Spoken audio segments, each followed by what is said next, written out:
Naquela posição ali, eu não vou conseguir pegar tudo. Se eu fosse mexer, não tá bem? Não. Tem alguém na tela? Tem alguém na tela? Tem, acho que sim.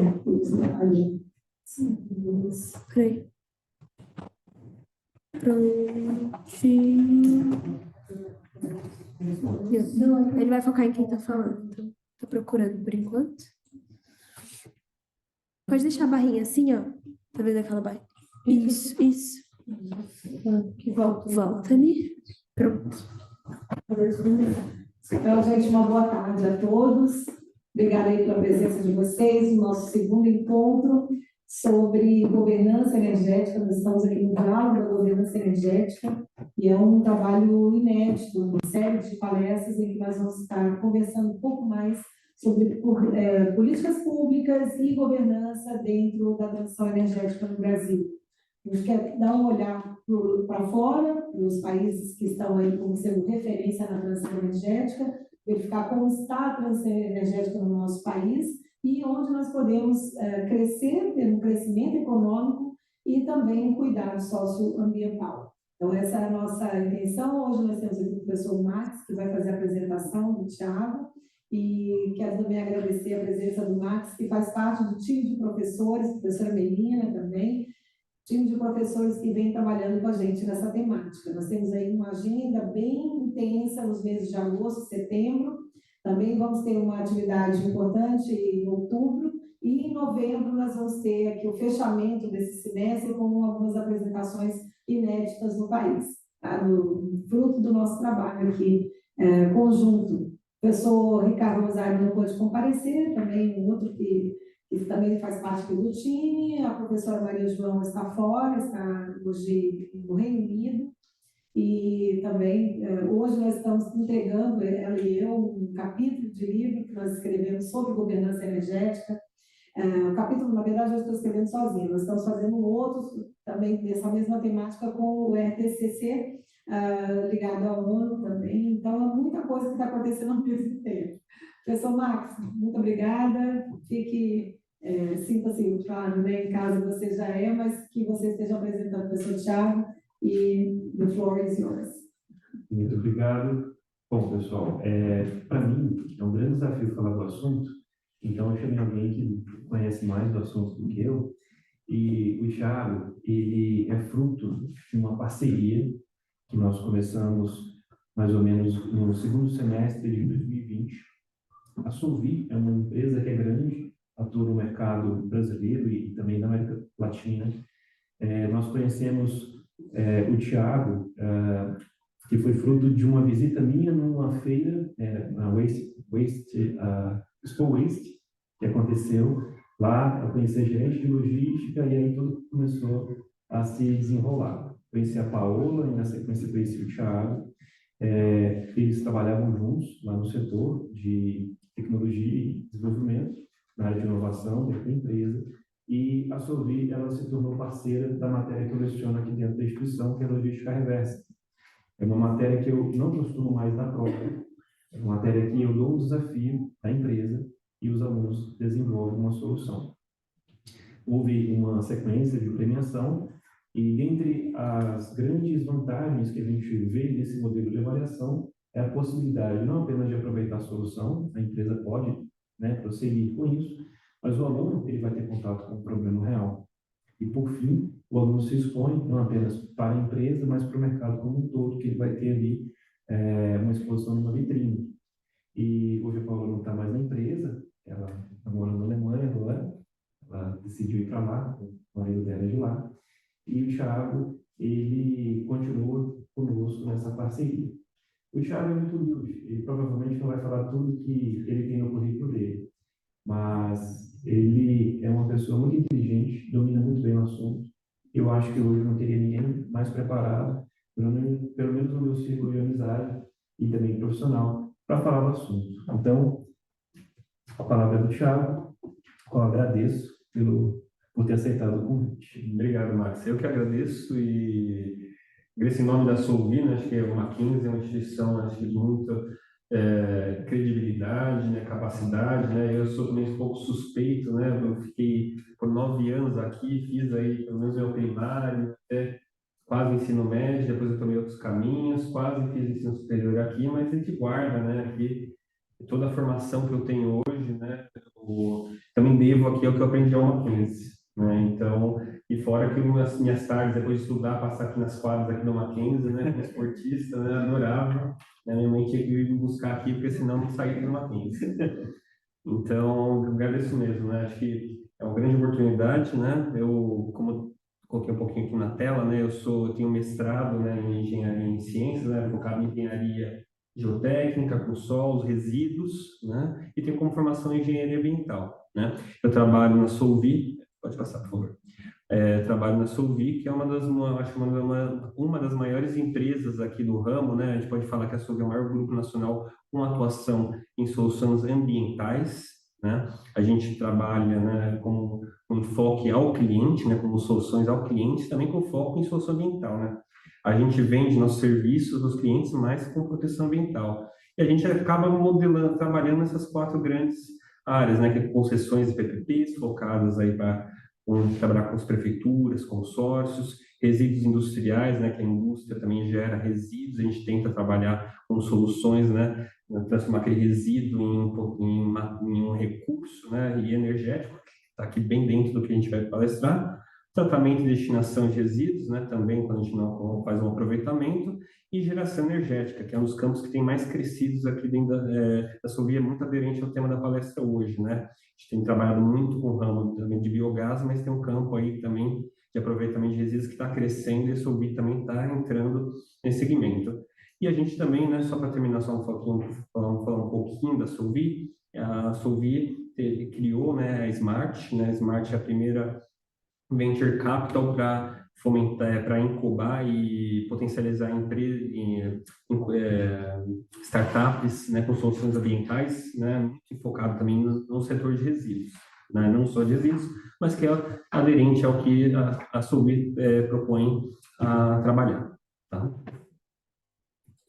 E só para você bem curto vai falar um pouquinho da Solvay, né? Uma empresa que está há 50 anos no mercado, né? Então é bem robusta, tem uma experiência muito grande, né? A gente tem mais de 60, o que a gente chama de unidades de valorização sustentáveis, né? Aqui, principalmente focado no Brasil, mas a gente tem aí, hoje, a gente tinha até 4 países, a gente saiu agora da Bolívia, infelizmente, mas a gente está muito forte no Peru e crescendo na Argentina também, tá?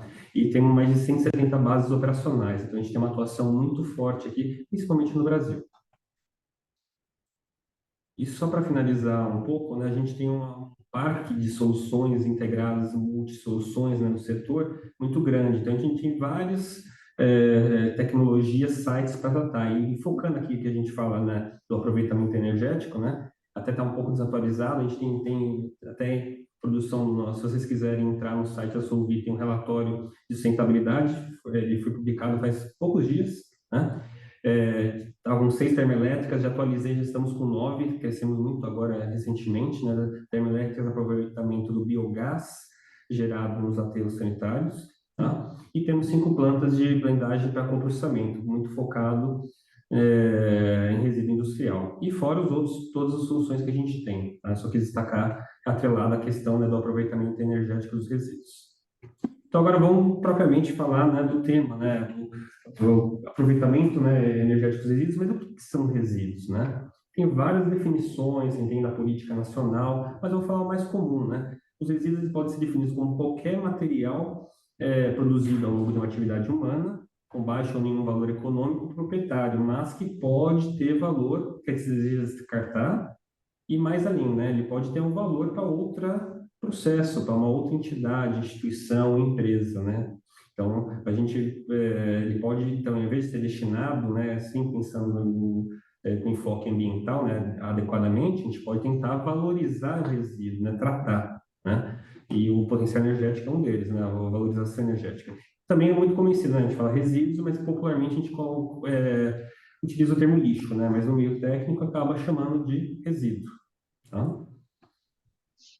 Aí, agora focando, né, o tema aproveitamento energético de resíduos sólidos urbanos. Então, resíduos é um termo bem genérico. Então, a gente tem vários tipos de resíduos. Dentre eles, a gente tem os resíduos sólidos urbanos, né, que são compostos, como a gente vê aqui na tela, dos domiciliares, que a gente gera nas nossas casas, né, resto de alimento, embalagem de alimento, dentre outros, né, e os resíduos da limpeza urbana. Então, nas áreas públicas, são vários resíduos que são gerados, né, na varrição, né, na limpeza de logradouros, vias públicas e outros vários tipos de serviços de limpeza urbana que existem, né? Você pode contar, acho que mais de 10 a 15 serviços para manter as nossas cidades limpas, né? Por mais que a gente minimize a geração, nas vias públicas a gente acaba gerando vários tipos de resíduos, tá? E definindo, né, então, o que a gente define resíduos sólidos urbanos, vamos falar um pouquinho como que é feita a gestão de resíduos, a sustentabilidade e economia circular, né? A gente vê aí cada vez mais, né, já há alguns anos, acho que em outros países já há mais de 10 anos, acho que no Brasil já começou a ganhar força nos últimos anos o conceito de economia circular, né? E os resíduos estão muito, a gestão dos resíduos, né? Ela está muito aderente a isso, né? Porque como a gente vê aqui na tela do lado esquerdo, né? Economia circular, né? A gente tem que manter os recursos que estão aqui dentro da sociedade, nas nossas atividades, né? Na nossa casa, nas indústrias, nos escritórios. A gente tem que buscar, né? Dentro de uma economia circular, ele manter dentro desse ciclo, ou seja, a gente quando o resíduo, quando o material que a gente está utilizando e sempre buscando, né, aproveitar o máximo possível, e a gente não consegue mais, né, ele atinge uma obsolescência ou ele não tem mais serventia, ao invés de descartar indo para um aterro, né, que seria a destinação final, o final da destinação ambientalmente adequada, a gente tenta aproveitar os recursos desse material que não pode ser mais aproveitado, que vira um resíduo, para voltar ao ciclo, né? Então a gente recolhe, tenta fazer algum aproveitamento desse resíduo, tá? E ele, de forma que ele possa ser aproveitado num ciclo, numa indústria, num serviço, de alguma forma. Tá? Então, a gente mantém a forma de mantém esse ciclo de forma que a gente recusa, como a gente pode ver aqui nesse exemplo aqui da tela, recusa a matéria-prima, né? E quando ele vira resíduo, a gente não destina necessariamente para o aterro, a gente tenta manter ele dentro da economia, né? De forma que isso traz impactos muito grandes, né? Minimizando aí o consumo, então, como a gente falou, de matéria-prima, né? E esse é o conceito de economia circular, falando de linhas gerais. E ainda do lado direito, a gente tem uma pirâmide, né? O que a gente chama de hierarquia da gestão de resíduos, né? Que está ela é bem aderida à questão de economia circular. Então, ela é uma pirâmide invertida. Então, na gestão de resíduos, eu tenho que evitar a geração do resíduo, a reduzir. Se não é possível, eu reutilizo. Se eu não posso reutilizar, aí tem todos os processos de um aproveitamento do resíduo. Então, o que eu consigo aproveitar, eu tento reciclar. Se eu não consigo reciclar, eu faço gestão anaeróbia. Se eu não consigo fazer gestão anaeróbia, não dá para ver o que está aqui, tá ali, mas aí tem a compostagem, depois a recuperação energética. Aí tem vários tipos de recuperação energética, gasificação, pirólise, incineração. E se eu não consigo, eu vou para uma disposição sobre o solo, o aterramento. Mas a gente pode ver que ali tem 3 níveis de aproveitamento e aterramento. Eu posso tentar aproveitar, se tem alguma geração de metano, aproveitar energeticamente ele. Se eu não consigo só aproveitar energeticamente, eu tento queimar o metano gerado, né? Isso também vai minimizar as emissões do gás de efeito estufa, né? Que o metano é um gás aí bastante, um dos principais gases causadores do efeito estufa, que contribui para as mudanças climáticas. Se não, se não tem uma geração de metano, eu apenas aterro sem esse aproveitamento. Então, tem toda só voltar um pouquinho, por favor, essa hierarquia, a gente vai acabar destacando esses 3 principais, na gestão, a questão dos tipos de tratamentos e opções tecnológicas de valorização de resíduos, então, a gestão anaeróbia, essas formas de recuperação energética e o aproveitamento do metano, né, que faz parte do biogás dos aterros. Pode passar, por favor. E antes de falar um pouquinho de cada uma dessas tecnologias, vamos falar o que acontece no Brasil, né? Pode passar, por favor. Então, esse é um estudo muito interessante, né? A gente pode ver a capa aqui, esse Water Waste 2.0. É um estudo muito rico, eu fico entusiasmado sempre que eu falo, né? Porque a gente não tem, às vezes, muitos dados, né? Ele foi publicado pelo Banco Mundial em 2018, né? infelizmente ainda é a referência mais atual, a gente pode ver dados, né? E você vê que o Banco Mundial dividiu os países em 4 níveis, aí, como a gente pode ver aqui na barra, né? O high income, que é países de alta renda, esse upper middle income, que é os países de de alta média renda, que o Brasil se inclui aí, tá? Os de lower middle income, que é os países de baixa média renda, e o low income de baixa renda, né? Então, o que esse gráfico traz, né? Que eu acho que é muito interessante. Você vê que em azul, um pouquinho mais escuro, esse open dump é a disposição inadequada. Você vê que países de baixa renda, 93%, e à medida que vai crescendo a renda, a disposição inadequada em lixões vai diminuindo, né? Inclusive, até tem países de alta renda, né, 2% ainda vai para lixão, né? Parece ser um contrassenso, né? Porque eles têm capacidade econômica para resolver o problema, né? Que não é só o dinheiro, mas o dinheiro já é um bom caminho para ajudar nessas soluções.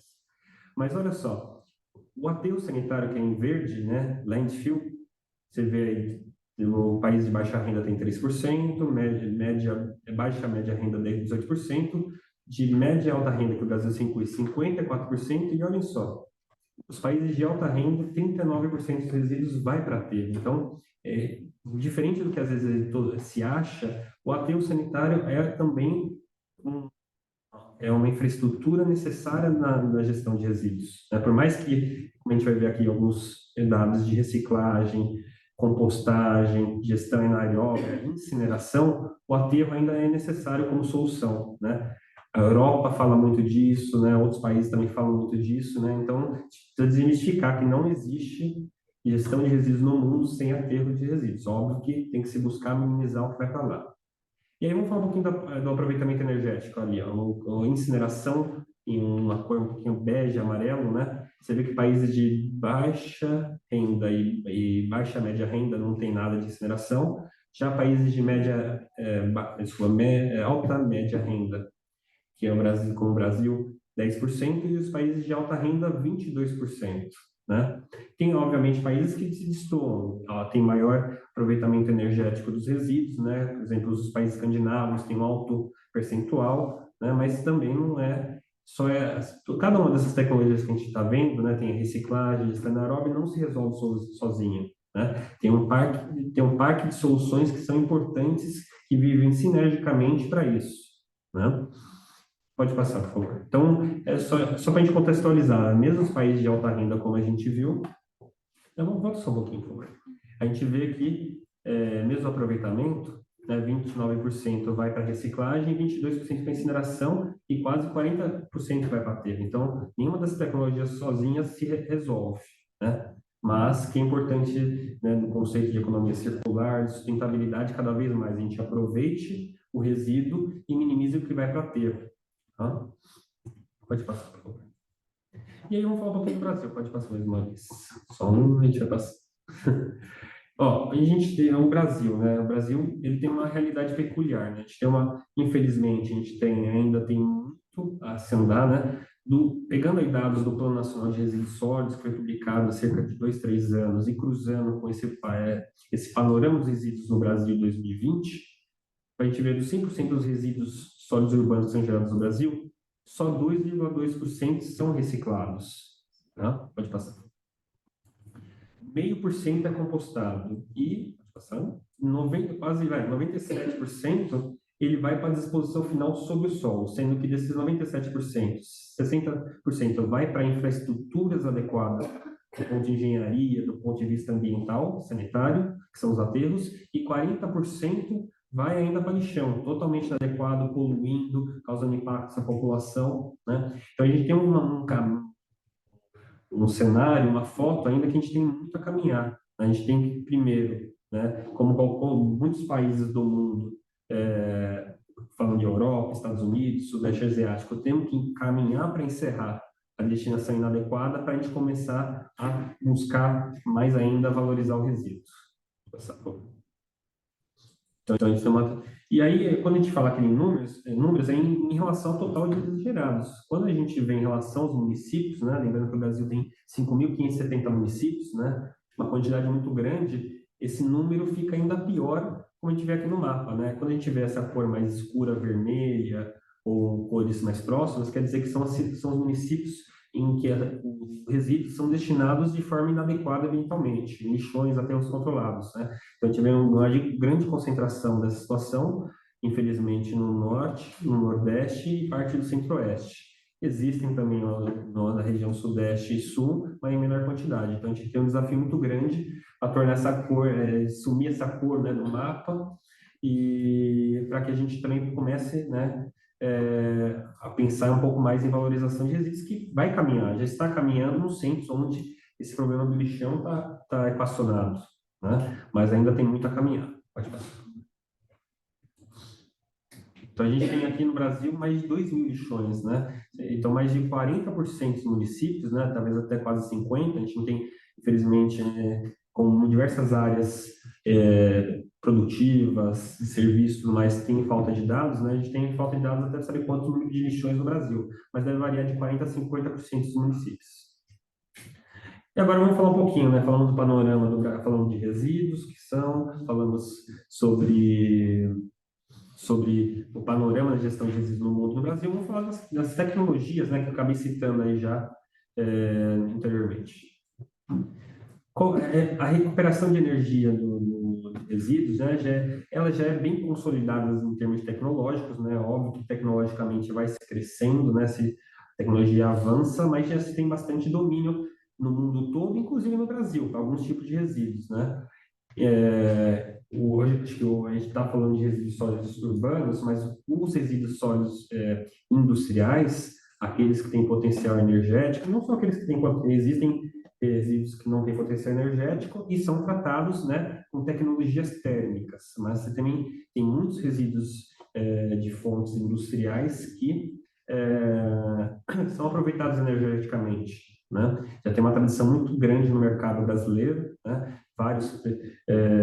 Várias empresas, inclusive a Sumbi, tem já soluções, né? Como a gente mostrou lá no começo dos slides, a gente tem 5 sites aqui no Brasil que a gente produz combustível, eu vou citar essa tecnologia, né, nos próximos slides, combustível derivado de resíduos, né, que é enviado para a China inteira, né, para substituir, por exemplo, né, o carvão, que é uma fonte fóssil, né, não renovável, que as cimenteiras estão tentando buscar como outras alternativas, né, para substituir, né, tem trabalhado nisso, então você já vê que já existe maturidade já para aproveitar resíduos sólidos industriais e urbanos está se crescendo, né? Então, qual que é a tendência no Brasil, né? O Brasil já tem, vou mostrar nos próximos slides, né? Já tem uma maturidade muito grande para aproveitar o biogás de aterro, já que existem muitos aterros no Brasil, né? Existem hoje, eu não trouxe aqui esse número, mas certamente, pelos levantamento que eu fiz anteriormente, em torno de pelo menos 40 aterros no Brasil que aproveitam energeticamente o biogás, né, capta o biogás, seja para no próprio site gerar energia elétrica ou transformar aquele metano em combustível, tá? Em 2021, o governo federal lançou foi o primeiro leilão para energia elétrica focada para gerar energia a partir direto do resíduo sólido urbano e não do biogás de aterro, tá? Então, tá começando a surgir essas iniciativas e nos grandes centros urbanos está cada vez mais difícil encontrar áreas próximas aos centros para disposição em aterro, né? Isso vai se transformando em dificuldade logística, isso vai aumentando o custo, logo vai começando a se tornar mais atrativo soluções como aí a geração de energia elétrica por incineração, tá? E aí, quando a gente fala de tecnologias térmicas, né, você tem incineração, gaseificação, pirólise, né? Hoje são tecnologias consolidadas mesmo, né? Para aproveitamento energético residual, só incineração, mas tem potencial futuro, né, com avanço tecnológico para gaseificação e pirólise. E, como eu falei, valorização de biogás, tem as térmicas, que já estão bem consolidadas no Brasil desde, acho que há mais de 10 anos, quase 15 anos, e o biometano, que começou a surgir há cerca de 5 a 7 anos no setor de resíduos sólidos urbanos. Pode passar, por favor. E aí, vamos falar um pouquinho, né? Como a gente viu lá a pirâmide, né, que é aquela hierarquia de gestão de resíduos, veio primeiro a gestão anaeróbia, né? Então, lá naquela categoria de gestão sustentável, né, dentro do conceito de economia circular, quando tem uma fração orgânica, eu posso dar, o primeiro processo que eu posso dar um aproveitamento seria a digestão anaeróbia, né? Que acho que é um conceito já conhecido, né? Então, vamos falar que é um recipiente fechado, em condições controladas, anaeróbia com pouca presença de oxigênio, e que nesse processo, nesse digestor, né, se trata a matéria orgânica, que é putrescível, e nesse processo você tem como final esse material sólido, né, que era o resíduo inicial, um composto, né, já maturado, né, que pode ser aproveitado na agricultura e acaba sendo aproveitado gerando biogás, que tem um alto teor de metano, né, e por conta desse potencial calorífero, né, energético dele, ele pode ser aproveitado em processos para gerar energia, uma térmica, ou ser purificado para produzir o biometano, que é um substituto do gás natural, né? Seria uma fonte renovável. Qual que é o empecilho aqui no Brasil, né?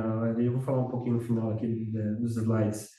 A própria Política Nacional de Resíduos, né, que foi na verdade, não a política, o Plano Nacional está vigente, estabeleceu essa rota como possível rota tecnológica, mas ele só tem funcionamento efetivo, né, quando o resíduo ele é separado na fonte.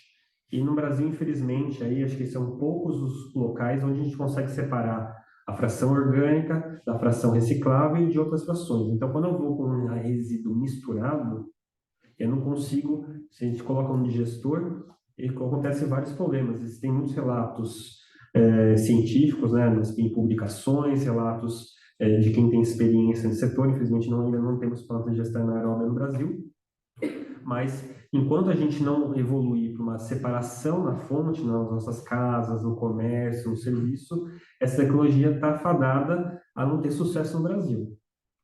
Esse é um ponto, não é só o meu ponto de vista, mas de vários técnicos e cientistas do setor. Pode passar, por favor. Então, fora a gestão anaeróbica, se não consegue fazer, voltando lá ao hierarquia de gestão de resíduos, a próxima solução seria a recuperação energética, né? A incineração dos resíduos, que podem gerar calor e ou vapor, né? E o vapor ele pode passar por turbinas, né, para gerar energia elétrica, né? No Brasil, ainda não existe incinerador específico para resíduo sólido urbano, né? Como comentei, teve um leilão em 2021, né? Esse leilão foi ganho por uma grande empresa aqui do setor, tá? E está previsto, acho que tem um prazo de 5 anos, né, para começar a gerar, só que essa empresa ainda não começou, pelas notícias, né, acompanhando, né, nós estamos aqui em 2023, quase 2024, não começou a implantar a infraestrutura, então ela está bem próxima aí de uma possibilidade de perder esse leilão, né? Então ela tem pouco tempo, né, não quer dizer que ela vai perder, mas ela tem que, uma solução como essa leva aí certamente mais de um ano para implantar, tá? Eu ia comentar mais alguma coisa. Existem incineradores no Brasil, tá, para resíduos sólidos industriais. O último número que eu vi, acho que eram mais de 20, e não só resíduos sólidos industriais, para tratar resíduos de saúde, mas para resíduos sólidos urbanos ainda não tem. Se tem expectativa que se tenha, né, porque cada vez mais, como a gente comentei, está difícil localizar. Existem aterros sanitários, né, em todas as regiões metropolitanas, mas o aterro sanitário é uma infraestrutura com um volume útil, uma capacidade limitada. Então, cada vez mais, né, passando o tempo, a vida útil vai reduzindo e às vezes não se encontra opção para instalar um novo aterro, ele vai ficando mais distante, os custos vão ficando grandes e cada vez pode viabilizar, né, com o passar do tempo, esses incineradores, né? O que se imagina que os primeiros que surgirem vão surgir nas grandes regiões metropolitanas, como São Paulo, né? Barueri pode ser que seja a primeira que vai surgir, mas existem outros sendo trabalhados, né, pelo país, né? Rio Grande do Sul, própria aqui a região metropolitana de São Paulo, em Minas, então pode ser que surjam em outros locais também, né? Pode passar, por favor. E aí, ainda falando um pouquinho da incineração, né, o resíduo vai sendo alimentado, né, como a gente vê aqui no esquema, dentro do fosso, vai sendo alimentado aí por polias, que vai indo para o forno, que vai uma grelha, que vai alimentando o resíduo vai sendo queimado, né, vai gerando aí, dentro de uma caldeira, né, esse calor sendo gerado vai aquecer a água dentro de uma caldeira, que vai produzir o vapor, e aí ele vai produzir energia dentro desses motores, né? Existe, né, aqui no Brasil também, né, em vários locais do mundo, né, uma forte rejeição à incineração, porque por conta da queima do resíduo, né, vai sendo gerado determinados poluentes, tá? Mas eles não são lançados diretamente, né, ao ar ambiente. Tem todo grande incinerador, ele tem um sistema de tratamento, filtro manga, dentre outros processos que filtram esses particulados, né, que às vezes são muito finos, e consigam atingir, né, o padrão de emissão, né. Existe legislação, né, resolução CONAMA, o estado de São Paulo, que é um dos estados mais avançados nesse contexto, também tem legislação específica, e se sabe que hoje, tecnologia existente no mundo, né, existem de vários países, lá nos Estados Unidos, Europa e outros países, né, de fornecedores, atingem já a performance, né?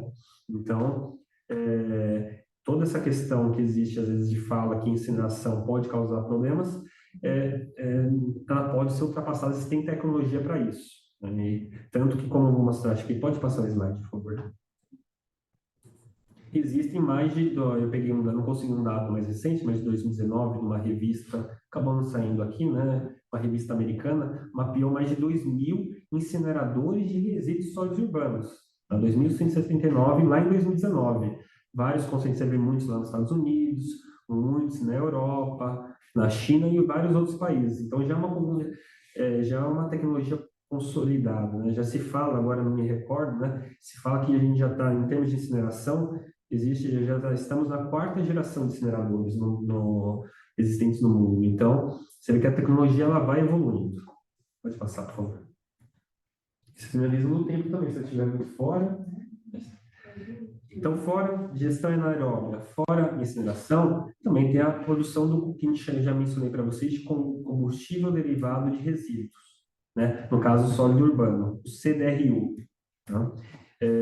Como eu mencionei para vocês, existe o CDR, né, combustível derivado de resíduo, que hoje já é uma solução muito competitiva já no Brasil, né, principalmente focada em resíduos industriais. Existem várias plantas ao redor do Brasil, principalmente no sul e sudeste, mas existem outros locais, no nordeste também, e outros, focados em aproveitar, transformar o resíduo em recurso, assim como os outros processos que eu mencionei também, né?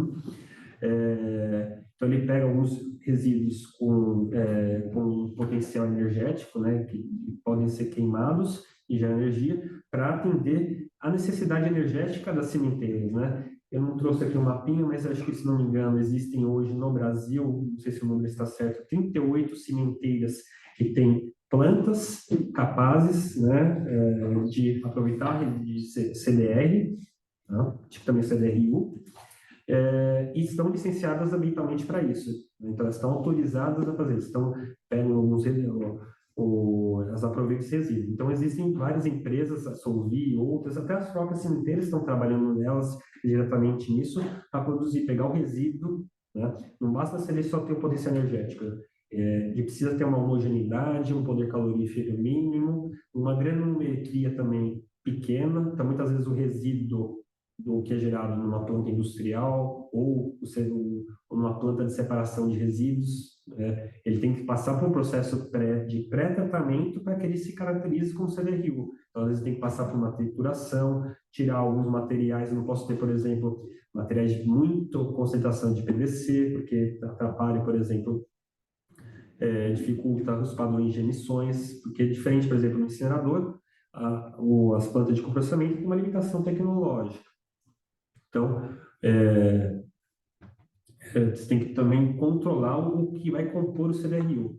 E até vou fazer uma complementação. Não é só as plantas de processamento. Hoje, né, com conhecimento melhor, tudo mais, algumas outras plantas que fazem não só de coprocessamento, mas outras que alguns tipos de caldeiras, por exemplo, aqui no estado de São Paulo, já se permite aproveitar o resíduo, né, desde que obedeça aí os padrões de legislação, tudo mais, para que se aproveite. Então, se estendeu o CDRU não só para coprocessamento em cimenteira, mas também para outros processos que utilizam biomassa, né, também para aproveitamento energético.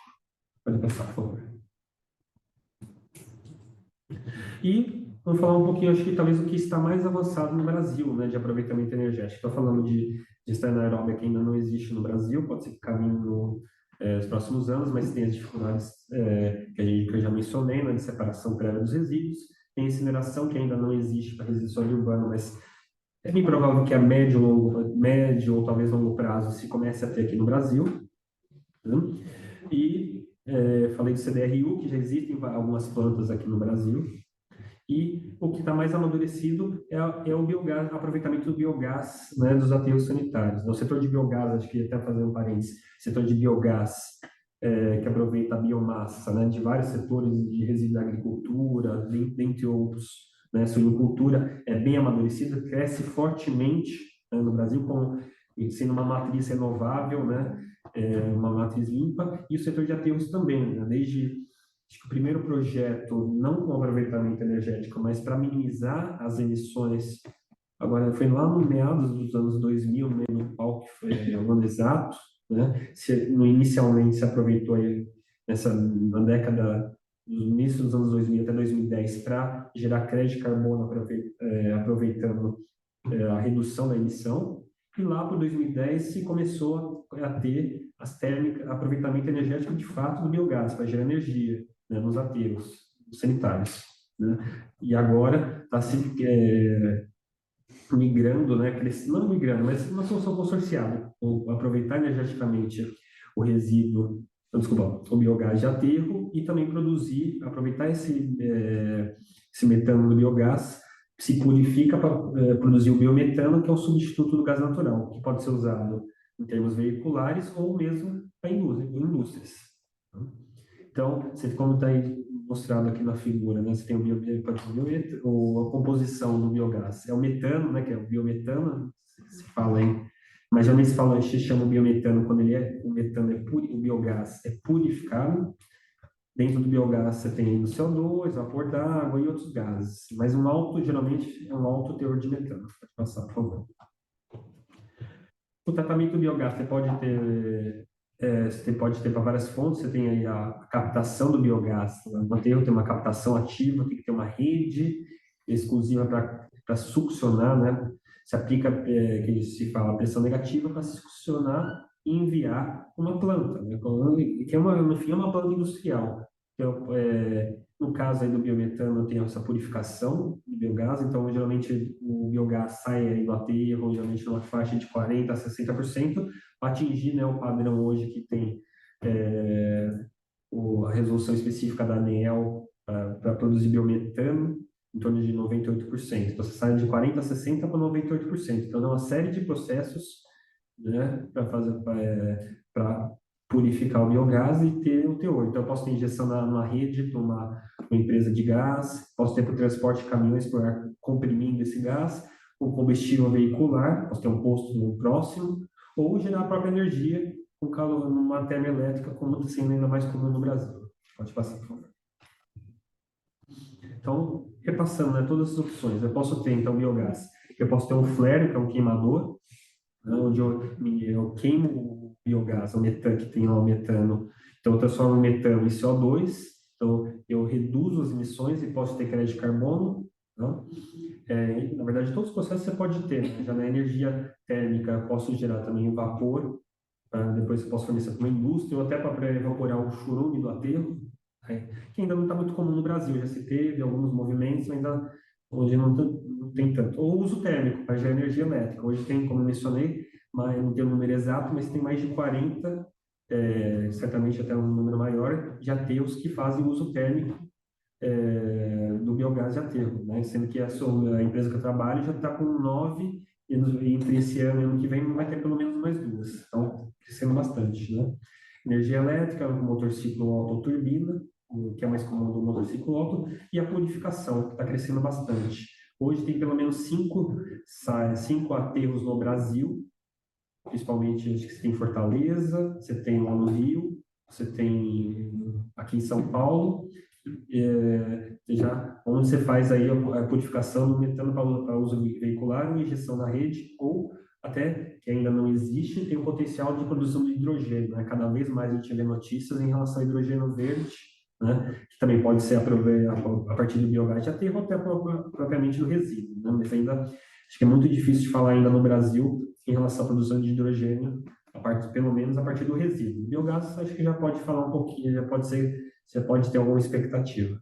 Pode passar, por favor. Então, aqui é uma planta, essa aqui é a maior planta de biogás de aterro, está localizado, a maior planta do Brasil e do Hemisfério Sul. Ela está localizada em Caieiras, aqui do lado de São Paulo, né? Se a gente pega aqui a rodovia dos Bandeirantes, lá pelo quilômetro 33, não sei se alguém passar lá, pode ver a placa da Sul-Vicenses, é a maior planta de biogás de aterros sanitários.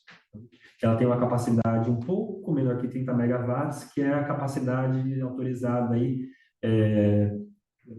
autorizada para ter o aproveitamento energético com energia incentivada, né? O aterro produz até mais biogás, mas por conta de limitações da legislação não se aproveita. Até esse aterro está com uma planta, hoje a Solvi não tem nenhuma planta de produção de biometano, mas começou a construir uma planta lá, nessa unidade, vai ser a maior planta se não me engano, essa é uma planta de biometano do Brasil, e está prevista, né, começar a operar em ano que vem. Aí só um pouquinho da planta térmica, então se a gente vê aqui a geração, onde está escrito geração de energia, são motores, tá? São vários motores unitários, onde entra o biogás. Na verdade, você tem a captação do biogás ali à direita, onde o gás é succionado do aterro, o aterro não aparece, mas ele está mais à direita, mais embaixo aí da imagem.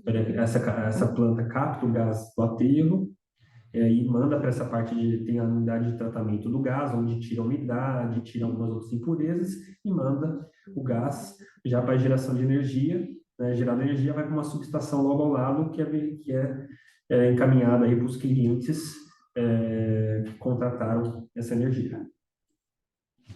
Então, como eu falei também do biometano, né? O biometano é caracterizado por ter um alto PCI, né? Um poder calorífico inferior muito alto, né? Bem compatível ao gás natural, veicular ou industrial, onde você tem mais de 95% de metano. Então, você, como a gente pode ver fotos, aí o biometano pode ser de uso veicular, né? Ou transportado também, né? Ou injetado na rede, como já acontece, né? Você tem vários editais aí de várias companhias estaduais procurando biometano, né, de resíduos e outras fontes, né, de produzir biometano na rua, né, em vários estados do Brasil. Você vê então aí uma foto, né, um croquis aí de uma planta industrial. Você vê aí que é um processo industrial. Você tem várias etapas de tratamento para remoção das impurezas, para aumentar o teor de metano, para chegar no nível de qualidade necessário, né? São plantas, são investimentos muito grandes, né? Nas casas de dezenas ou centenas de milhões de reais. Então, é um salto de investimento muito grande no setor também investir em biometano. E aí, algumas outras plantas, tem várias plantas, tem vários processos, você tem membranas para remover alguns gases e para que tenha um alto teor de metano. Pode passar. Pode passar. E aí, só uma foto, né, que a gente também ama, né, saindo na mídia aí também, que a gente está com 2 plantas já de biometano, já em processo de foram compradas, estão em montagem, né, e pode ser que saia nos próximos anos, inclusive de outros no mercado. Muito legal. Pode passar. E, não aproveitando diretamente do resíduo, né, mas a área de aterros, né, os aterros sanitários ocupam áreas muito grandes. Então, existem no Brasil muitos aterros encerrados, vão gerar muitos aterros encerrados nos próximos anos, e tem surgido essa opção de instalar sobre o aterro sanitário placas solares, que você tem uma espécie de uma fazenda solar. Isso já é muito comum lá nos Estados Unidos, em outros países, e no Brasil eu até não coloquei aqui na apresentação, mas recentemente foi inaugurado uma em Curitiba, num aterro encerrado. O aterro, me fugiu o nome agora. E vai surgir, certamente, nos próximos anos, outros, acho que a curto e médio prazo, outros que vão aproveitar. Então, apesar de ser um aproveitamento direto dos resíduos, é uma opção também para se ser gerada energia a partir de infraestrutura de gestão de resíduos. E outras fontes. Aí você tem esse estudo aí da EPA, na Agência Ambiental Americana, com essa agência, agora esqueci o nome, de, de geração de energia lá também do governo americano, mostrando aí algumas cases e como estudar locais para instalar painéis solares em aterros encerrados. É muito interessante.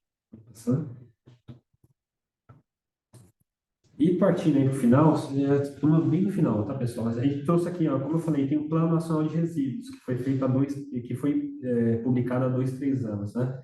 Você vê que e ele tem uma série de metas. Então, ele trouxe aí como meta crescer o aproveitamento do biogás de resíduos, tá? Seja de aterro e seja também de digestão anaeróbia, dizendo que não tem dados de 2020, mas que vai crescer em 2024 a 2040 até atingir que 63% dos resíduos sejam aproveitados energeticamente. Então, é um crescimento muito grande e tem dificuldades muito grandes também para se atingir. Esperamos que se consiga atingir, mas tem dificuldades técnicas, econômicas nesse sentido. Também está previsto um crescimento quase 3 vezes em 20 anos da geração de energia a partir de biogás, né, da capacidade instalada. Desculpe. 87 megawatts instalados e um crescimento bem grande, né? Certamente vai ser atingido essa meta. Acho que vai ser facilmente atingida. Mas vai crescer 3 vezes em 20 anos. E também a gestão anaeróbia, mas esse vai ser, eu acho, uma dificuldade muito grande, né? Já previa ano que vem 12 megawatts instalados, ou seja, tem uma ou mais plantas, né, instaladas, mas não se tem conhecimento de nenhuma sendo instalada, e tem toda a dificuldade, como mencionei, que a gente não separa o resíduo na fonte, né, o orgânico, que pode ir para o digestor, outros materiais que seriam impurezas, né, que podem atrapalhar ou mesmo não fazer funcionar o processo.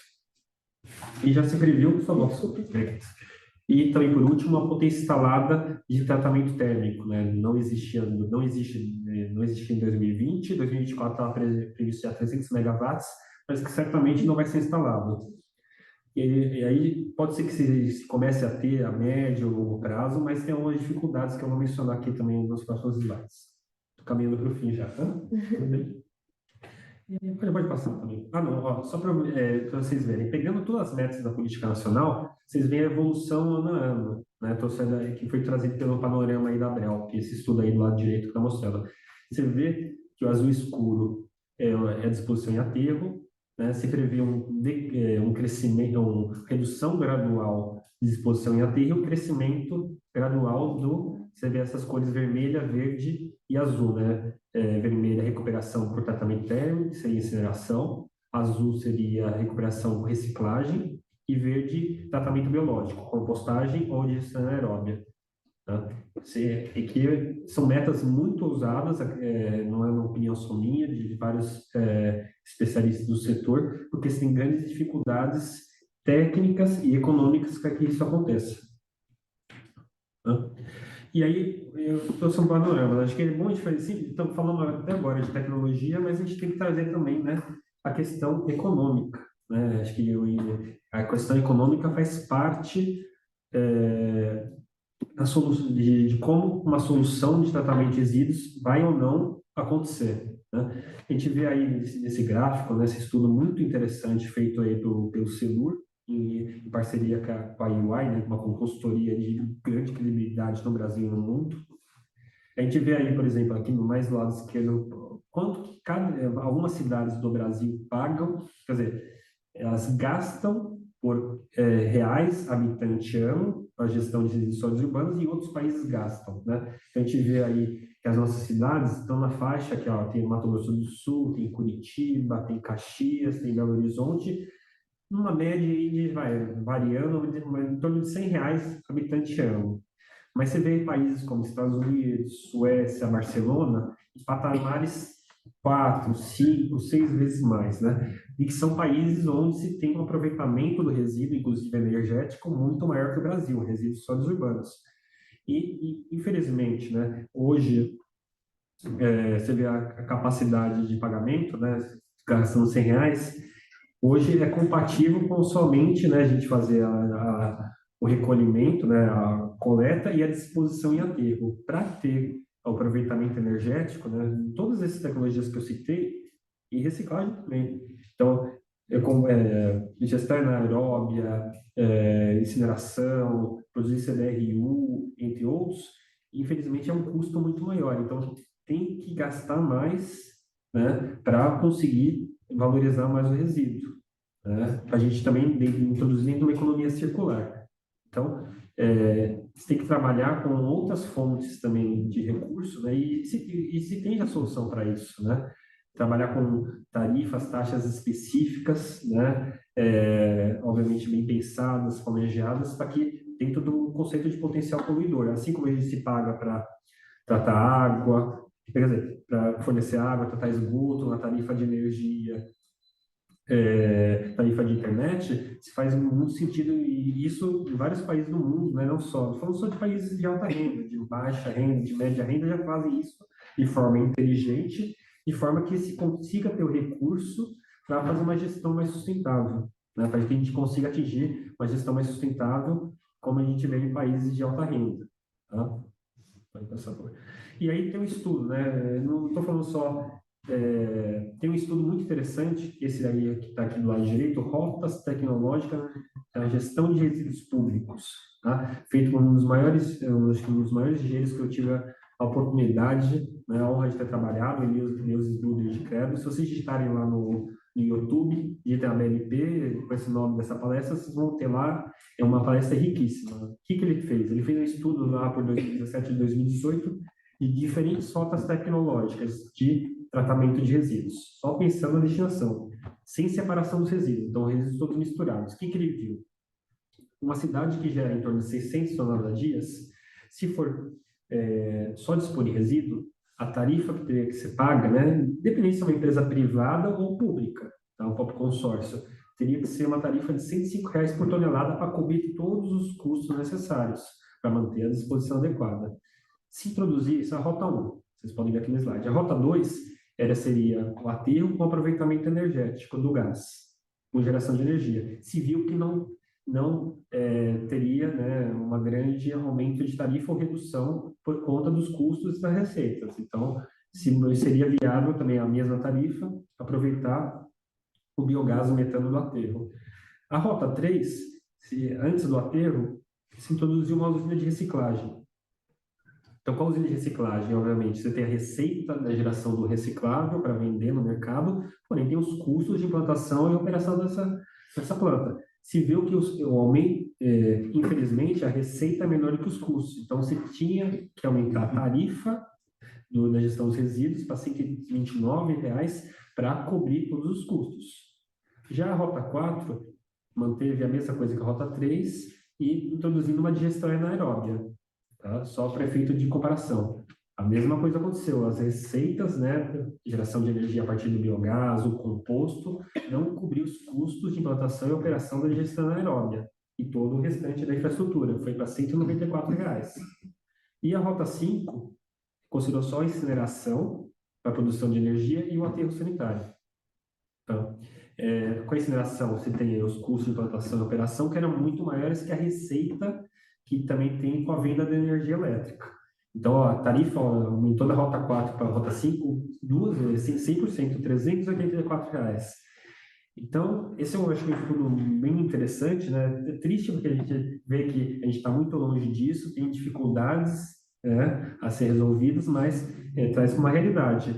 Valorizar o resíduo, inclusive energeticamente, também tem o desafio da questão econômica.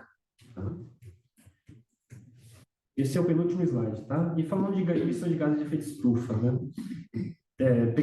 Pegando dados do Climate Watch, né, a gente vê que a maior parte das emissões de gases de efeito estufa no mundo, se não me engano, 75%, né, é do setor energético. E o setor de resíduos, né, em azul claro, está em torno de 4%, ou seja, o setor de energia, o setor de gestão, não o setor, né, a gestão de resíduos hoje contribui com 4% das emissões globais de gases de efeito estufa, né, que contribuem para o aquecimento global. Tá? Então, ele tem uma certa contribuição, mas é um número reduzido perante a outros setores, né, de setor energético, agricultura, de processos industriais, né? E falando de Brasil, apesar que esses números, pode passar, por favor. No Brasil não muda muito para o setor de resíduos, né? Se a gente pega o último inventário aqui, esse inventário de gases de efeito estufa, feito pelo Observatório do Clima e alguns parceiros, a gente vê que o principal emissor, né, de gases de efeito estufa, pegando dados mais recentes, que são os mais recentes de 2021, são o setor de mudança de uso da terra e floresta, seguidos depois pela agropecuária, seguido depois pelo setor energético, e também, e por último, lá o setor de resíduos, que está em torno de 3 a 4%. Então, a gestão de resíduos hoje no país, apesar de não ser também tão sustentável, né? A gente vê muito lixão, e lixão é uma grande fonte de emissão de gases de efeito estufa, ele não é um grande emissor comparado aos outros setores, mas tem potencial para melhoria, inclusive, né, para contribuir para reduzir do setor energético, não só no Brasil e no mundo, né? Porque hoje, no Brasil, no entanto, a gente tem uma matriz energética, não só energética, elétrica, com baixa emissão, né, perante o mundo, mas a gente pode, com transformação do setor de resíduos, né, conseguindo aproveitar melhor energeticamente resíduos, a gente pode contribuir para mudar, substituir as matrizes, principalmente fósseis, que são grandes emissoras, e contribuir, né, para a nossa meta de reduzir o aquecimento global, que está cada vez mais alarmante. Tá bom?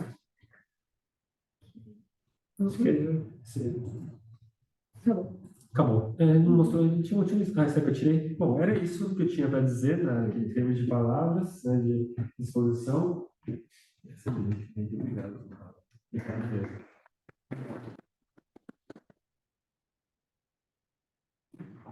Tá, você prefere conduzir? Eu que estou cheia de perguntas.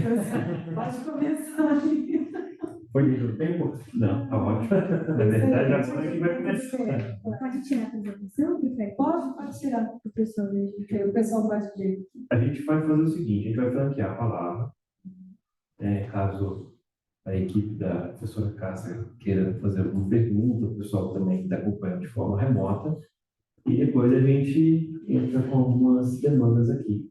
Eu só queria fazer aqui algumas observações. Então, primeiro, o pessoal que talvez não esteja bem inteirado dessa matéria, né, desse tema.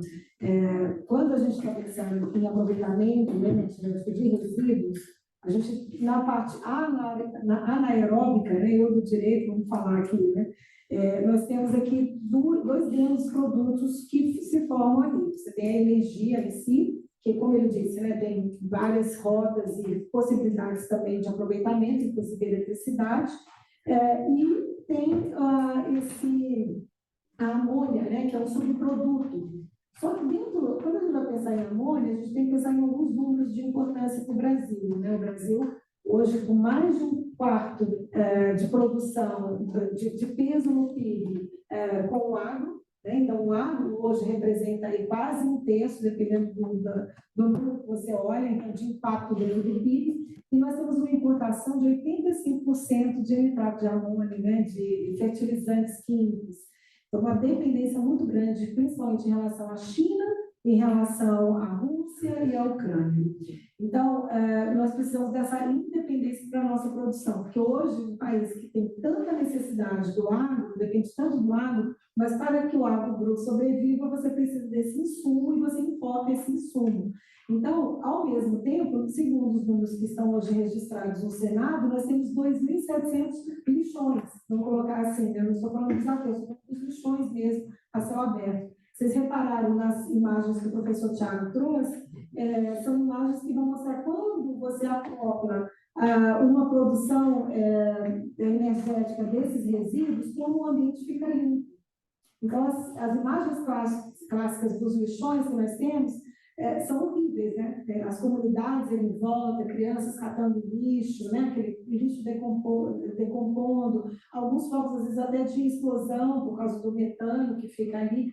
E quando você tem, fazendo essa junção da energia solar com o aterro ali controlado, havendo ali uma produção energética, como fica lindo, né? Fica um ambiente bem mais limpo, bem cuidado. Então, é isso que a gente pode oferecer para o nosso país se a gente pensar em políticas públicas integradas. Então, vejam como existe já uma solução tecnológica, e aí a gente tem que pensar o seguinte, aonde que essas políticas públicas podem ajudar o mercado, né, vamos pensar em termos econômicos aqui, a explorar essa possibilidade.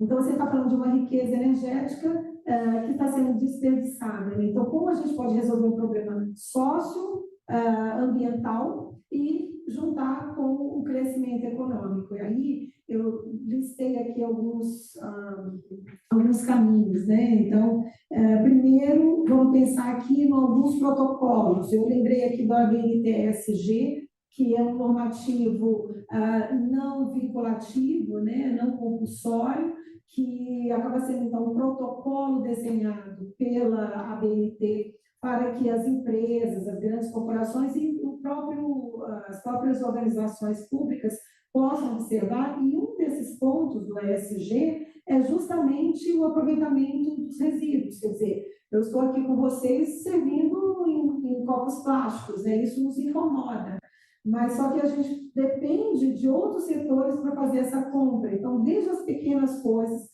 uma organização precisa estar pensando, precisa estar cuidando como é que vai ser o descarte desse material que está sendo consumido. E a compra também, então é todo um ciclo produtivo que precisa ser bem observado.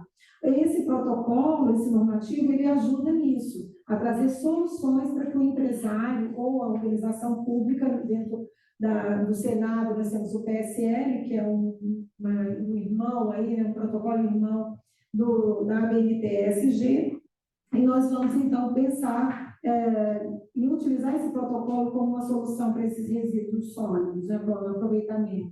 Um outro programa, um programa bem recente, de maio desse ano, é o Gás para Entregar, que também está ali dentro do Gás para Entregar, pensando no biogás, no biometano, como uma solução de produção energética e de solução da questão do problema do resíduo, que é um problema mundial, né? A gente sabe disso.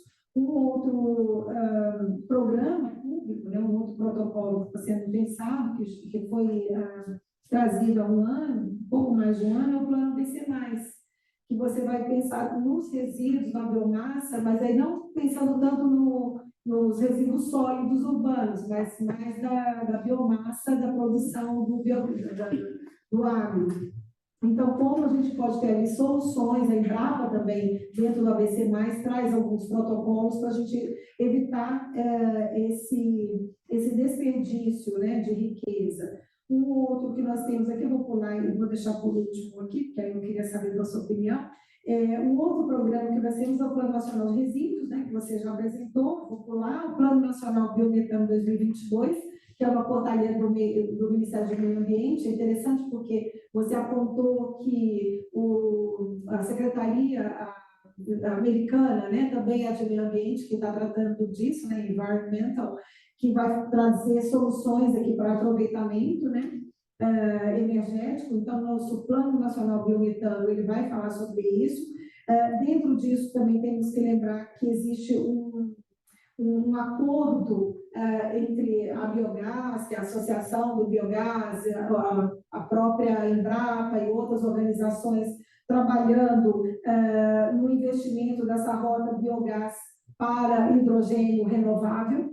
E aí nós vamos ter aqui a professora Tamar, vem daqui a alguns dias, né, algumas semanas, ela vai estar trabalhando, a gente pode também indagar bastante sobre isso, vou distribuir alguns materiais para que vocês possam ler, porque é uma novidade riquíssima, né? O hidrogênio, ele tem ali várias rotas e muitas delas são rotas que a gente fala que são rotas sujas. A gente comentou na sexta-feira sobre isso. Mas a que nós queremos incentivar hoje é a rota limpa, essa rota renovável.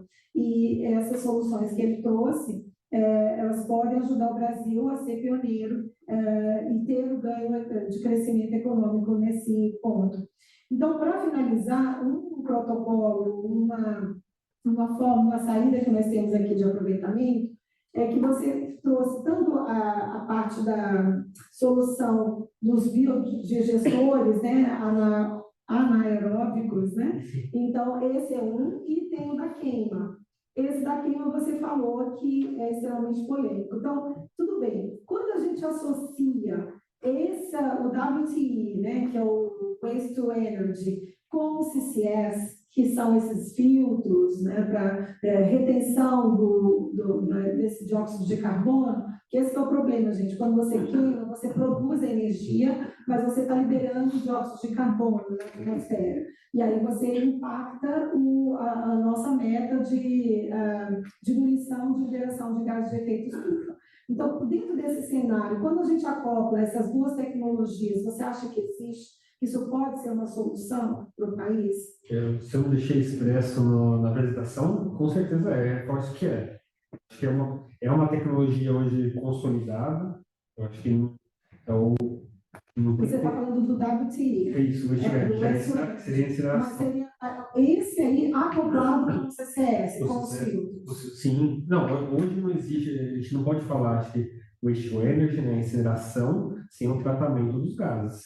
Né? Acho que em lugar nenhum do mundo é feito isso. Então, a incineração do resíduo, né, controlada, com incineradores hoje que se tem aí no mercado, tem que ser acompanhado com o tratamento com essa tecnologia do CCS, que eu não estou acostumado com a sigla, mas para tratar o ar, para atender. Então, a gente tem que já é uma rota muito consolidada em diversos países, Europa, Estados Unidos, Sudeste Asiático, e de forma que se atende sim, né? Acho que não tem que ter dúvida. Né? Às vezes se fala que a incineração vai poluir, vai sair lá o gás lá da chaminé e tudo mais, mas é uma roda, um não se dissocia do outro, é sempre um conjunto com o outro. Então, acho que isso não tem dúvidas sobre a funcionalidade dele em qualquer país, inclusive no Brasil.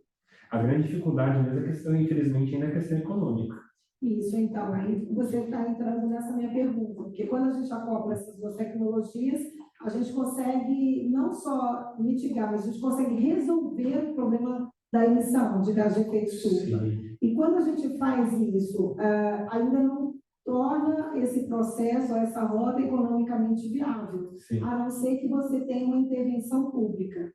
Sim. E aí a gente está falando ou de isenção, ou de algum tipo de incentivo, subsídio, sim, é isso? Isso. Aí eu entro numa polêmica. Tá? Aí você falou de isenção e de subsídio. Vamos lá. Hoje, nós temos em São Paulo o rodízio.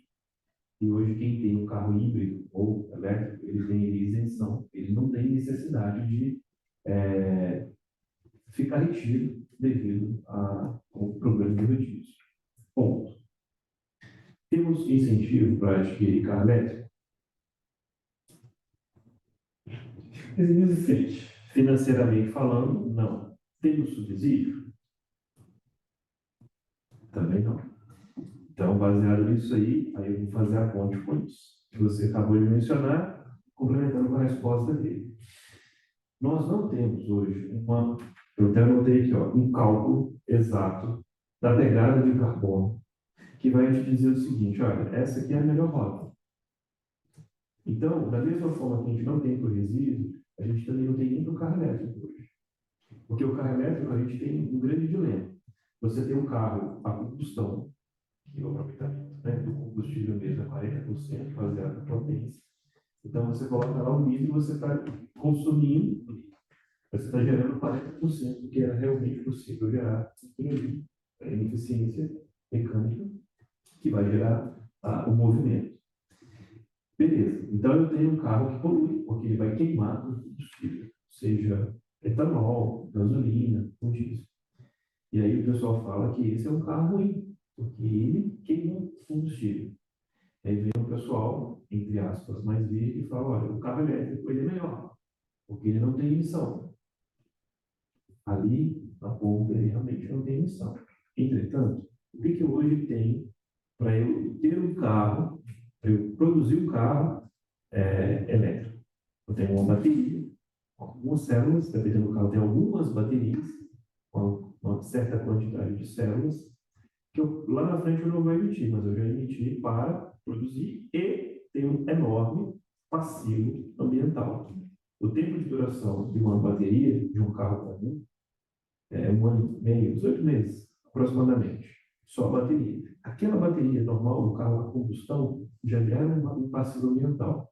Se eu for olhar, a bateria necessária de um carro elétrico para ele se mover é muito maior. O carro elétrico pesa quase o dobro do que o carro comum. Ou seja, célula, bateria. É o quê?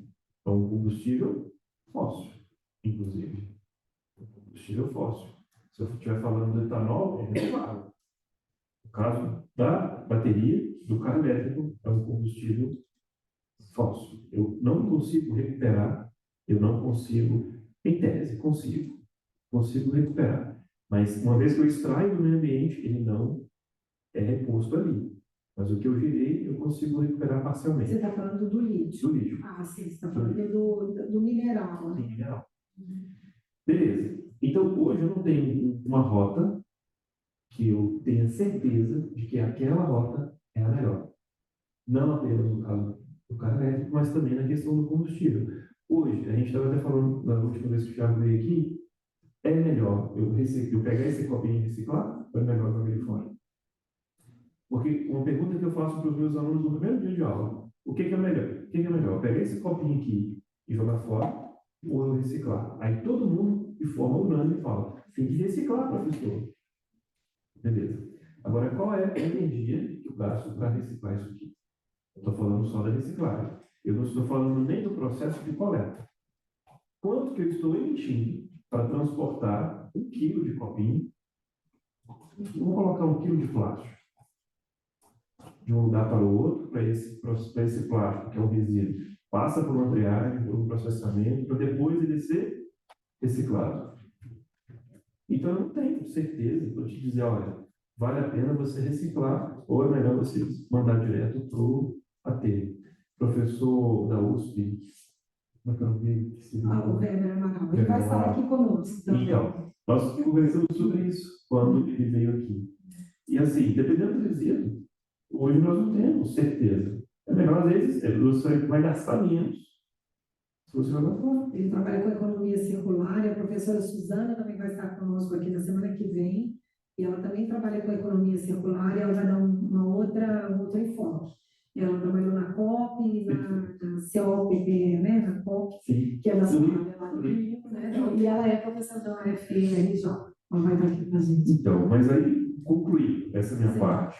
Hoje, por mais que a gente busque equacionar isso, ainda nós não temos certeza para dizer, olha, essa é a melhor composição.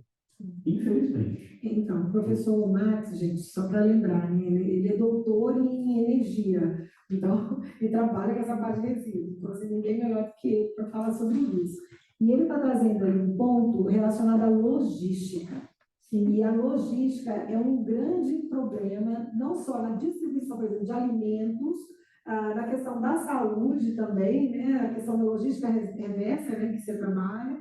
E aí, o que nós precisamos pensar em termos de políticas públicas são os fluxos de processos. Então, como a gente vai trabalhar esses fluxos para eles terem menos ineficiência? Então, a gente trabalha para diminuir a ineficiência desses processos, e aqui nós temos várias áreas que a gente podia estar explorando, né, para a gente pensar na diminuição dessa ineficiência. Vamos lembrar que o professor americano, o professor que esteve aqui com a gente, o professor Loomis, ele falou que uma grande produção de energia, por exemplo, solar nos Estados Unidos, está ali no miolo onde você tem uma baixa concentração populacional. Então, como que você vai fazer a logística de distribuição dessa energia solar, né? Então, tudo isso tem que ser pensado. Ele está falando sobre biogás e biometano, né, nessa transformação. Então, a purificação do biogás se transforma em biometano. Se você pensar que o biometano ele é exatamente a mesma composição que o gás natural, você sabe que ele pode ser utilizado, por exemplo, para substituir toda essa frota pesada, cara de caminhões que nós temos no Brasil. Nós temos uma dependência muito grande de transporte da nossa produção por meio de caminhões, mas são caminhões que utilizam ainda diesel. Então, a nossa produção também tem um gasto energético muito dependente da indústria fóssil.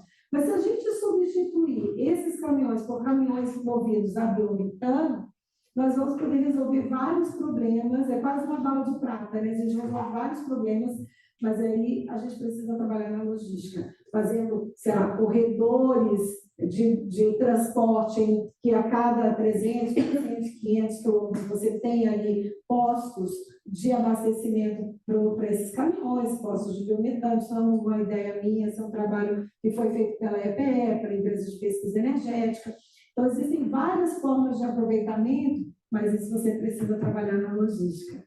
Então, as políticas públicas precisam ter esse incentivo, mas pensando para onde vai essa produção, quais são os gasodutos, né? Onde você vai ter essa construção dos gasodutos, a alimentação, a retroalimentação também desses lixões e aterros, porque uma hora esse gás acaba. Então, você tem que continuar trazendo esses dejetos, esses resíduos, para que você continue tendo essa produção. Então, tudo isso está relacionado à logística, gente. Então, a gente precisa de vocês aí pensando nessas soluções. Certo, Thiago? Certo, com certeza, falando muito bem. Você, uma coisa para acrescentar nisso? Então, eu acho que o grupo ele tem que ser realmente interdisciplinar. Porque não adianta o engenheiro pensar numa solução tecnológica se no âmbito social isso for algo impactante. Não adianta a gente pensar em tecnologia se não tiver aceitação na questão de legislação, se não houver, por exemplo, um subsídio. Porque na época do biocombustível, né, do biodiesel, nós tivemos ali alguns impasses. E hoje nós não vemos postos de combustível com biodiesel. Por quê? Né? E se você... Tem a mistura do biodiesel, porque existe um mandato de inclusão do biodiesel no diesel. E também existe muita crítica em relação a isso. Mas digo mais, você pode usar, por exemplo, óleo de cozinha para fazer o próprio biodiesel. Por que não existe um sistema que canalize esse resíduo até lá? Por que você não consegue financiar esse resíduo, que é prejudicial ao meio ambiente, para fazer com que ele seja destinado de forma adequada? Recentemente, a gente fez parceria com uma empresa, ele pagava R$ 1 por litro de óleo coletado. Só que é difícil de você se manter no mercado assim, porque ele pagava R$ 1 e ainda tinha toda a logística, que era por conta dele. É difícil de você se manter. Se você não tiver uma forma de trabalho menos onerosa, que a logística venha a ser realizada de forma adequada, você vai conseguir fechar a conta não fecha. Sim, Então, tem que ter a participação ainda de uma política pública, né? Uma participação governamental, para que a gente possa fazer a mudança aí, né, desse transatlântico para o lugar certo. Exato. No prático. É um conjunto de esforços, literalmente, para não haver nem conflito de interesse, nem interesse de conflito. Sim, e nisso a gente quer agradecer muito, professor Max, você ter feito essa ponte com o mercado, porque o Thiago aqui está representando o mercado. Exato. E a gente precisa entender aonde que o sapato está doendo, né? Onde que o calo está apertando, né? O sapato apertando, para que a gente possa pensar na solução. Né? Por que não investe mais? Por que esse investimento não é mais rápido? Por que uma usina, por exemplo, de produção de SAF vai parar no Paraguai e não vem para cá? Né? O que aconteceu ali, em termos de política pública, que faltou para que a gente possa atrair esse investimento?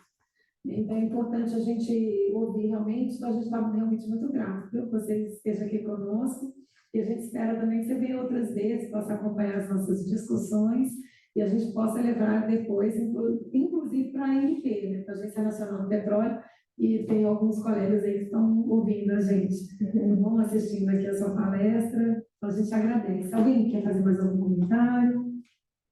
Eu queria fazer uma pergunta para o professor. Por favor. Não, ele já é meu filho, então eu... Esse professor vai vir em casa particular. Eu gostei do comentário que o senhor fez, professor. O Jornal do Estado de São Paulo fez uma matéria, igual o senhor está dizendo, sobre o carro elétrico. Eu até me chamou a atenção quando o senhor falou, né?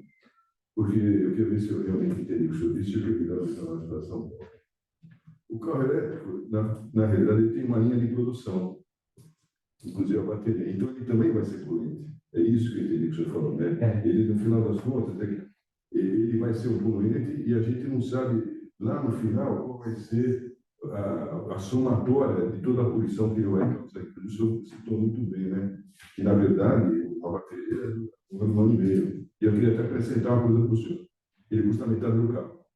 Exato. Custa Tem metade muita do carro. gente aí com carros de 2000 e... Mas o que eu entendi disso é verdade. Sei. Então, quer dizer, na verdade, eu para fabricar um carro elétrico tem uma linha de produção. E essa linha de produção também vai poluir. Vamos lá, vamos voltar lá nisso mesmo. O carro, vamos colocar o carro, a carcaça em si, né, e aço. Então, ali tem um minério de ferro, Pois não. né, tanto o carro a combustão quanto o carro elétrico, o carro híbrido. Só que, assim, essa analogia você vai avaliar de qualquer carro considerando a carcaça. Dali para frente, você tem a forma de queima, que vai ser, no caso, o carro a combustão, ou a forma de transformar a energia que está na bateria para fazer o carro se movimentar, né? A outra avaliação que a gente tem que fazer é esse carro, que é um carro híbrido ou um carro elétrico, ele tem uma bateria. Agora vamos voltar um pouquinho. Eu já não estou falando mais da extração do minério de ferro, estou falando da extração do lítio. A extração do lítio, ela tem uma engenharia ambiental aqui, né? Ela tem algumas peculiaridades que vão trazer riscos à saúde. E uma vez que eu extraio esse lítio, que não tem muita disponibilidade também no mercado, recentemente eu vi um estudo sobre quanto tempo que nós teríamos para fazer a extração, ou seja, nós temos quanto tempo de carga elétrica para produzir, né? E esse elemento, para eu produzir uma bateria, eu tenho um custo, que eu tenho também um passivo ambiental. E é nesse momento ali, na linha de produção, não necessariamente do carro em si, e sim da bateria. Exato. E aí, a partir do momento que essa bateria chega no fim da vida útil dela, eu tenho novamente uma outra preocupação, que é diferente do carro a combustão. Ele queima o combustível que é colocado nele constantemente. A partir do momento que eu tenho um carro elétrico, o híbrido, eu tenho uma bateria que tem uma quantidade maior de lítio, e um lítio, e aí eu tenho N fatores que eu devo me preocupar depois que essa bateria chega no fim da vida útil.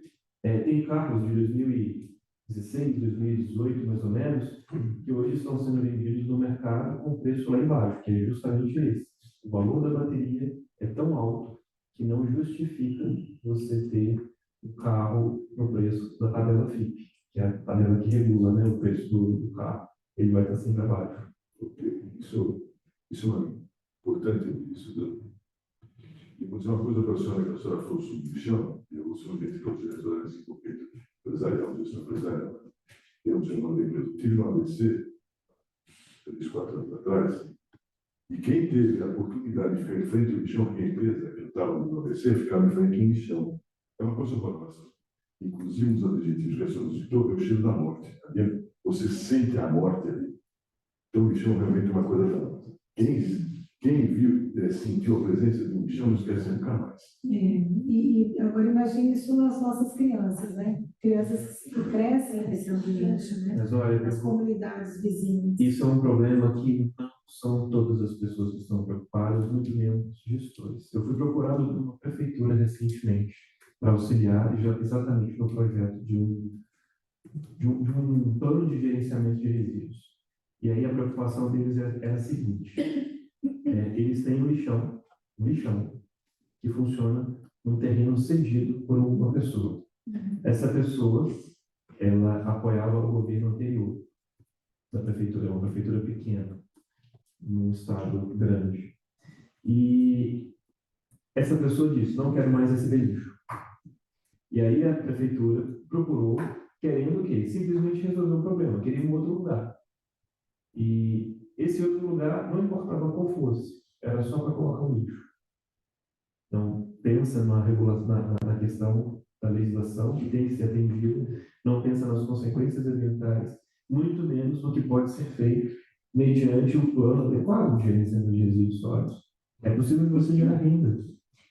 Mas veja, nós temos hoje 5.568 municípios e um baixo conhecimento e uma baixa burocracia. Então, assim, às vezes até é difícil a gente conseguir fazer mesmo, né, um julgamento em relação a isso, porque eles não têm conhecimento, não têm burocracia preparada para isso. Então, esse realmente, às vezes, precisa resolver o problema, não sabe como jogar, né? Jogar para que causa o prefeito. Mas nós Então, produzimos a coisa certa. sim. Eles quiseram o quê? Não, eu só quero os terrenos. É isso o ponto. Então, nós vamos discutir mais sobre esses assuntos nos próximos encontros. Na próxima sexta-feira, nós temos o professor Ricardo Rosário, professor da casa, que vai estar aqui, trabalhando, também doutor, né, principalmente na área do direito ambiental, ele trabalha muito com agro. Então, a gente vai entender um pouquinho sobre essa junção do agro e bioenergia. Depois, nos próximos encontros, nós temos a professora Suzana, que também vai trazer essa neoindustrialização e essas novas fontes energéticas, então qual é essa junção. Então, tem muita coisa boa aí para frente para a gente discutir. Queria só passar para os nossos alunos também, que já devem ter percebido a junção, a importância dos minerais e das novas renováveis. Então, solar depende, né, de alguns recursos minerais. Ele falou do lítio, né? O lítio, a maior reserva hoje é no Chile. Em segundo lugar está na Austrália. Eu até escrevi um pouco agora sobre governança e esse final de semana eu estava ali revendo os números. Então, realmente, o Chile hoje tem quase metade das reservas conhecidas de lítio, e em segundo lugar a Austrália e depois a Argentina. Então, aqui perto tem bastante. No Brasil, se eu não me engano, está em 4 lugares, mas talvez não seja bem isso. Depois a gente vai observar eles, acho que é um dos primeiros também. Então, muito obrigada, gente. Obrigada por todos vocês. Vamos ter agora um momento de coffee aqui, de troca, né, de informações. E agradecemos também a quem está aí acompanhando a gente pela internet. E, por favor, podem também depois passar para a gente as perguntas e nós vamos buscar solucioná-las. Tá? Um abraço, uma ótima semana a todos.